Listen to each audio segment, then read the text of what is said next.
All right. Are you able to share your video, please, sir? No, I'm not going to share my video Why not, sir? because I have somebody recording me from your YouTube channel and they're using my image and they're defaming me and they're Oh, using it for profit. So I'm not going to share my image. I see. All right. Well, as long as you're not.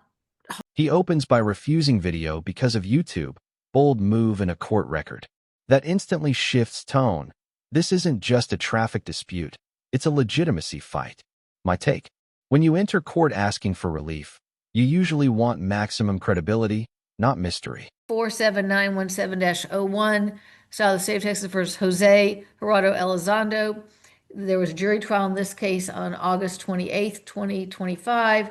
The jury found the defendant guilty, sentenced the defendant to $200 fine, and then there were the court costs that were required.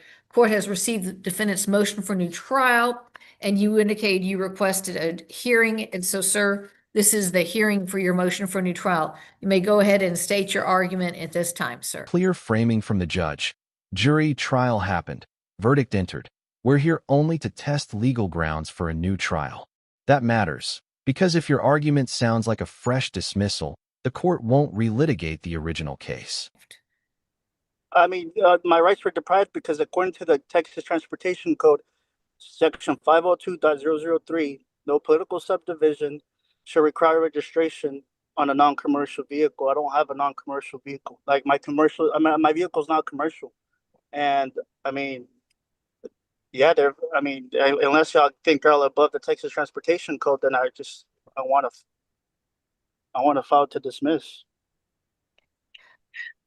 This is And a I motion have, for new trial. This is a motion for new trial. The case cannot be dismissed because you've already been convicted of it. Classic sovereign-style pivot. Who did I harm? But traffic codes aren't built solely on injury. They're built on regulation. The judge keeps dragging the discussion back to the actual motion, facts, law, and what was deprived specifically. The state, Mr. Bishop? Yes, Your Honor. The defendant states his grounds that his conviction was contrary to the law and the evidence. This is an expired registration ticket, and certainly the state had evidence of that. And it's my recollection the defendant admitted that during cross-examination. Then he says he was subjected to his deprivation of rights under color of law, and he lists three ways in which he alleges that happened. First is denial of due process. There was no denial of due process. He had his due process. He had a trial. He had a jury trial. Second was unlawful and prejudicial actions that materially affected the outcome of the case. I'm not sure what he's talking about there. He doesn't list them. And then thirdly, improper application of the law that resulted in miscarriage of justice. I'm assuming he's saying that the political subdivision made a law requiring registration and they're prohibited from doing that. That's a correct statement of the law, but that's not applicable here. This is a state law, not a city ordinance requiring a vehicle. The state of Texas is not a political subdivision and certainly has the right as the state to make laws requiring the registration of vehicles. So it seems to me the law was correctly applied and the proper law was applied. Right. Mr. Elizondo? The prosecutor lands the key legal punch. State law requires registration. The political subdivision limitation doesn't help him. This is where many pro-SE arguments collapse, not on passion, but on scope and applicability. You do have the right to appeal. If you wish to appeal this case, the next step is to file a notice of appeal and to perfect an appeal bond, which is double the amount of the judgment in this case. And that is due within 10 days of today's date. So the judgment in this case is $286, and the appeal bond is double that. That's going to be $572. You'll need to get that filed and perfected within 10 days if you wish to appeal. If you do not wish to appeal, you either need to pay this in full or set this up for a payment plan within the next 10 days. I would have 10 days to decide whether. Correct, but you do have to actually get the appeal bond completed in the 10 days. Sounds good. Yeah, I would like to wait, and I'm gonna look into that. That's fine. You may do so. Just make sure that you don't miss the deadline, all right? Yes, Your Honor. The judge gives a lifeline. Appeal in 10 days. Bond $572. Whether you agree or not, this is the pathway. If you truly believe the law was misapplied, preserve the record and take it upstairs. Deadlines are everything. First witness. Paul Officer Michael Bass. Officer Bass? Yes, Please ma'am. swear you in. Mr. Bishop, you may proceed. Officer Bass, how were you employed on July the 4th of 2025? Commissioned police officer with the city of Dalworthing Gardens.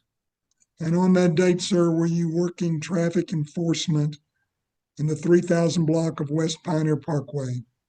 Yes, sir, I was. And during your service as a police officer for the city of Dalworthing Gardens on the day in question, did you come in contact with an Israel Miguel Burrell? Yes, I did. And did you issue or did you observe a speeding violation Yes, sir, I committed did. by Mr. Burrell? That's correct. Can you identify Mr. Burrell if you saw him again? Yes, I'm able to see him, and he's a black male, approximately 200 pounds, has a, Person that you observed commit the speeding violation yes, on the sir. day in question. Yes, sir. And on that day, sir, were you stationary or were you moving? So I was stationary. I had my vehicle parked in about the 2700 block of West Pioneer Parkway, facing west. So I was conducting traffic enforcement for eastbound traffic on West Pioneer Parkway. All right. About what time of day was it? It was approximately, I believe, 1:17 in the morning. Are you trained to estimate the speed of a vehicle? Yes, sir, I am. And do you remember the defendant's vehicle approaching you? Yes, it was the only vehicle on the roadway at the time. So yes, we are trained to make a visual estimation. Then we confirm that through audio tones within the radar unit itself, and then a visual representation of the speed. Based upon what I saw, I estimated around 80 miles an hour. Are there signs posted on Pioneer Parkway concerning a speed limit? Yes, they are. And what is the maximum posted speed for the 3000 block of West Pioneer Parkway on July 4 of this year? 45 miles an hour. All right. And again, you estimated the defendant's speed at over 60, Over at least 80 at least at 80. the time. Now, can you tell the court whether you used your radar to clock the defendant? Yes, sir, I did. Was the defendant coming towards you? Yes, he was. Was there any vehicle between your radar and the defendant's vehicle? No, there were no other vehicles on the roadway. And did the defendant have his headlights on? Yes, he did. During my shift, the radar recalibrates every 10 minutes and does a self-test to identify that it is properly working. Did it pass all of those tests? Yes, sir, it did. You sure you clocked the defendant's vehicle and not someone else's vehicle? There was no other vehicle in the eastbound travel lanes. The setting on the radar was for traffic that was approaching me only. What did you do after you clocked the defendant's vehicle? Made a traffic stop. Mr. Burrell pulled into the Walmart parking lot. Made contact with Mr. Burrell. I immediately observed him to be agitated. I told him, well, first of all, I told him who I was, who I worked for. Told him that the traffic stop was based upon his speed being recorded at 96 miles in a 45 mile an hour zone. His response to me was that I was. Now the speeding case turns on calibration and credibility. The officer lays out training, the radar's periodic self-tests, and a clean traffic lane, no interference. Two receipts stand out: the 96 miles per hour readout and the defendant throwing the ticket. That last act isn't proof of speed, but to a judge, it can color demeanor and reliability. Yes, ma'am, I would like to. Okay, please raise your right hand. Do you solemnly swear that the testimony you'll give, is that your right hand? I can't see your hand. Yes. Isn't that your left hand? Here we go. All right. Do you solemnly swear the testimony you'll give in this case will be the truth, the whole truth, and nothing but the truth, so help you God? Yes, ma'am. So before he stopped me, was trying to tell him, but like I said, he was not acknowledging me. I was doing Lyft full time. Literally before he pulled me over at nighttime, early in the morning, I just dropped the passenger off around the corner in that area before me. And I'm not from Arlington. I don't know the areas like this. So after I dropped the passenger off, I was low on gas. So there was no way I would be able to, 2013 Hyundai, 147 horsepower. There's no way my car would go that fast. I was heading home. My thing was on E because I was driving for 12 hours, doing Lyft that whole day. I was heading home, but I had to go get gas. You know what I'm saying? So why would I be going that fast in an area I don't know, early in the morning, while I'm heading home and I'm low on gas? And my car don't even go that fast. And I ain't ever went that fast. And him to be a peace officer, all I want is peace. All I do is abide rules. All I was doing working that whole day. I ain't ever went that fast. And for him to say, it was a visual thing. Okay, why didn't you show me the radar then? Why didn't you give me your supervisor saying I didn't say that when I did acknowledge you and ask you? That's all I have to say. Cross-examination. The defendant's story is human. Long lift shift, low fuel, unfamiliar area, modest horsepower. It's the kind of explanation that resonates with everyday life. That's why it's compelling to watch. But feelings don't beat instrument data without counter data. Mr. Bishop. Mr. Burrell, did you have a passenger with you No, at the ma'am. time? No, sir. The officer says that he clocked you at 96 and a 45 and visually observed you at over 80. Mm-hmm. How fast do you say you were going? I was going the speed limit. I promise you. Especially early in the morning like that, I ain't ever went that fast. I don't even go that fast on the freeway. I barely go 70. In a residential, like, come on now. I ain't ever went that fast. And if I could call my friends and they'll tell you, why are you going so slow? So 96 said Objection non-responsive. Yeah. Objection sustained. Sir, just answer the question, please. All right. Yes, ma'am. So he's clocked you at 96. You say you were going the speed limit, which is 45. What's your contention that his radar has made an error of 51 miles per hour? Absolutely. Is that right? Absolutely. The prosecutor distills it to one impossible ask. Believe the radar erred by 51 miles per hour, and the visual estimate was also wildly off at the exact same time. That's a steep hill without an expert or device log to cast doubt. I ain't ever went that fast. You were driving a Hyundai Sonata, is that correct, sir? 2013, yes, sir. White in color? Yes, sir. And then you were eastbound on Pioneer Parkway, is that correct? I believe so. Like I told you, I wasn't familiar with the area. I just moved to Arlington. But I've been in that area plenty of times because I live close over there. Did you refuse to sign the ticket? He never asked me to sign the ticket. He did give me the citation. I do agree.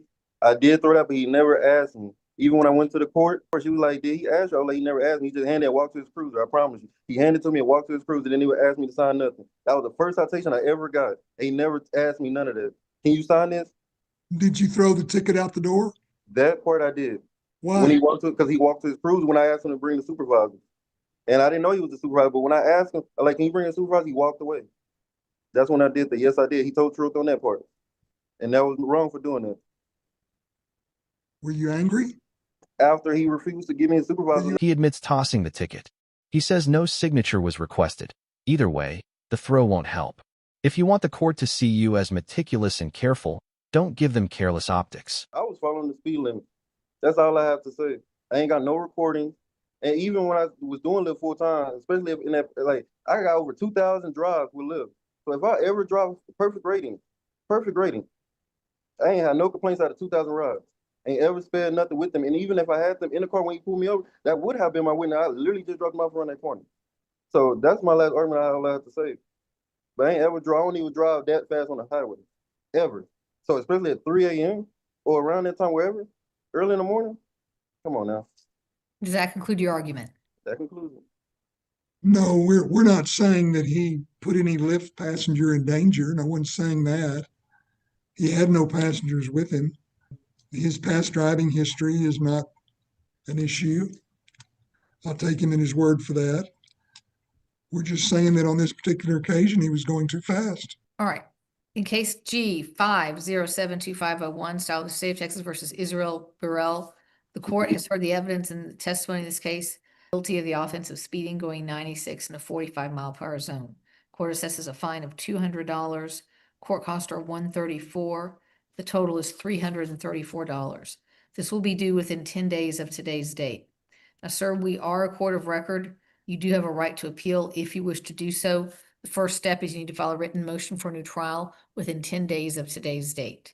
If you don't wish to appeal, you either need to come in and pay this in full or set it up on a payment plan within 10 days of today's date. So my court clerk will email you a brochure that has a little bit of information about your right to appeal. Just make sure you don't miss that deadline in one way or the other, either file a motion for new trial or set up for some payments. Do you understand?